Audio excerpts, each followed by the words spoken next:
We're now joined by Simon Brown, who is a JSE investor and financial analyst. He joins us via Skype. Simon, thank you very much for joining us to discuss this issue. Now, ABSA and Investec have confirmed that they will cooperate fully with the Competition Authority. What can they do to undo the damage already done? Oh, Tabile, it's a great question. I mean, part of the damage is obviously there were impacts on the currency, the rand, the dollar exchange rate. We don't know which way those were, whether they were beneficial or against the currency. I think the biggest story for them is going to be reputational risk for the local banks involved. The best thing they can do right now, as much as we've heard from some of the banks, is just a commitment to aid the process, to be involved. Don't try and dodge it, play open cards, and see how the process goes. Don't try and duck and dive.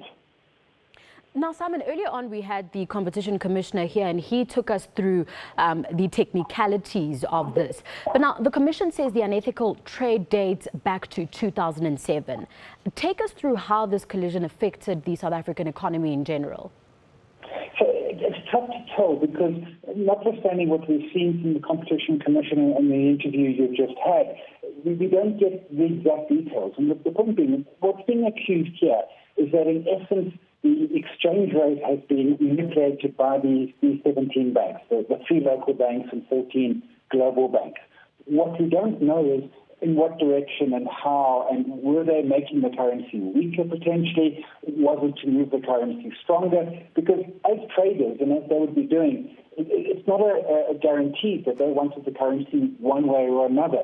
Depending on their needs, depending on what they were looking for, what they would want from the currency could be stronger or weaker. So in terms of directly what the implication is, at this point we're not sure.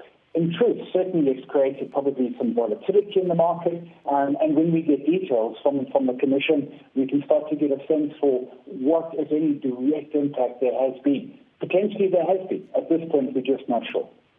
Now, another thing is that the Commission has found that banks had an agreement to collude on prices for bids.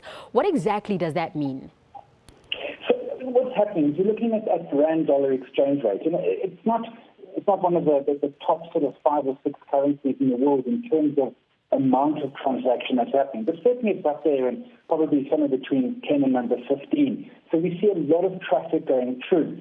And what they might want, they might have an order or a position that they want to close, and they would rather close it at one price, but the market is not there. And that price might be 10, 50 cents away, maybe it's a whole rand away. And they would then try and get the market to that position. In other words, they would try and, in truth, the word is manipulate the market to get to a position which is a more desired one for their current need. And that need, as I said, it could be a trade that they have that they want to close. It could be an order from a client. That client could be internal to South Africa. That client could be an international client beyond our borders.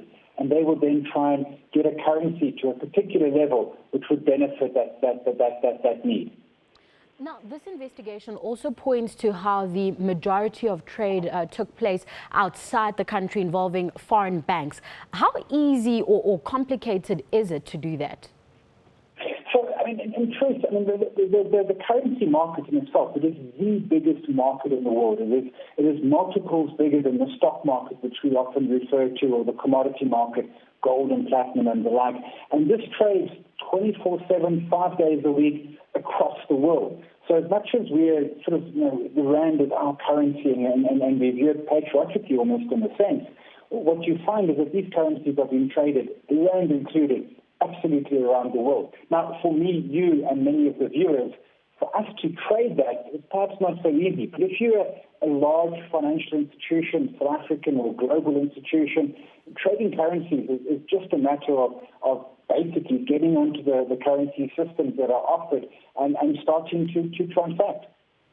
Now, Simon, a major issue here is how the Commission will also need to get assistance even from other government agencies to enforce South African law on foreign-based banks. How exactly does this process work? Yeah, so what it will need to do is obviously engage a lot of the other agencies around the world. My sense is there will be a large level of cooperation. I think we're going to see, and certainly, this is not the first issue in the last 10 years. It's the first one dealing with some of our local banks. but we've had other issues around libel and other accusations of price fixing. And what we have seen globally is the regulators cooperating, but in truth, in many cases, if not most cases, the accused institutions have cooperated with the regulators around the world.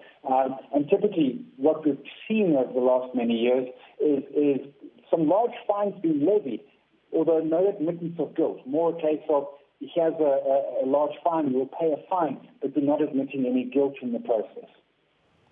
Now, it seems there are collusions in all sectors of South Africa. I mean, we've seen this in the recent past with the Competition Commission releasing investigations.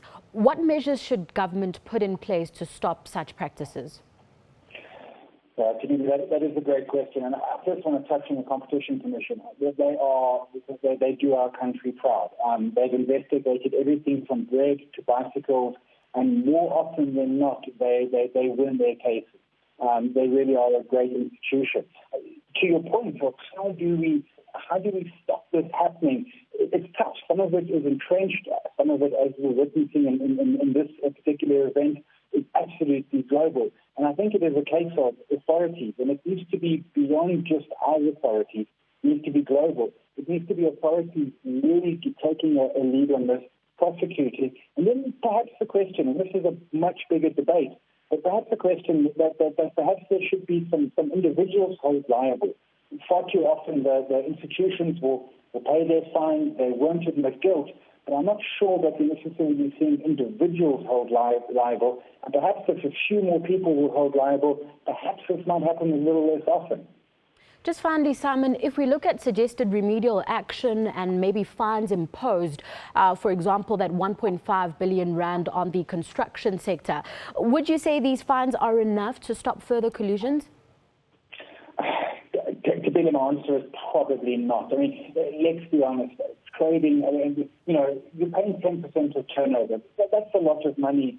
It is a lot of money. But in many cases, I wonder if some corporates don't perhaps view the fine they need to pay as just the cost of doing business.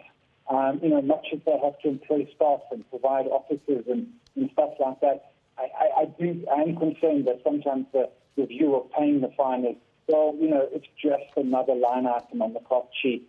And I'm not saying that they're all out there, absolutely committing fraud, but sometimes they get a little close to the line, sometimes they cross it, and sometimes you pay a fine and you kind of swallow the fine and move on from it, which comes to my earlier point. Perhaps a little accountability to direct individuals might have more impact.